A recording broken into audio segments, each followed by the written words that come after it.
حسنین کریمین میں سے ایک بچے نے صدقے کی کھجور منہ میں ڈال لی تو رسول اللہ صلی اللہ علیہ وسلم انگلیاں مارنے لگے. بچہ ہی ہے نا, بچہ مکلف ہوتا ہے, بچے کے اوپر شرعی احکامات لگتے ہیں.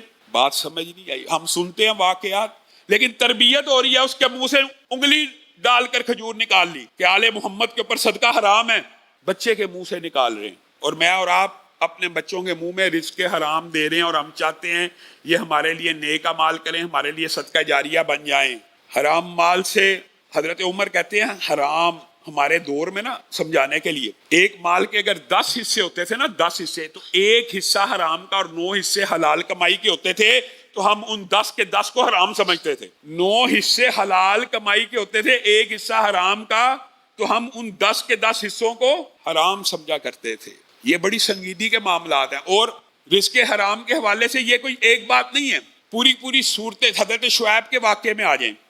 وَيْلٌ لِّلْمُطَفِّفِينَ الَّذِينَ إِذَا اكْتَالُوا عَلَى النَّاسِ يَسْتَوْفُونَ وَإِذَا قَالُوهُمْ أَوْ وَزَنُوهُمْ يُخْسِرُونَ.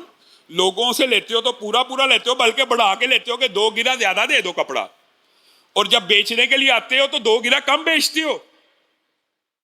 علامہ ہشام الہی ظہیر آفیشیل چینل کو سبسکرائب کر لیں.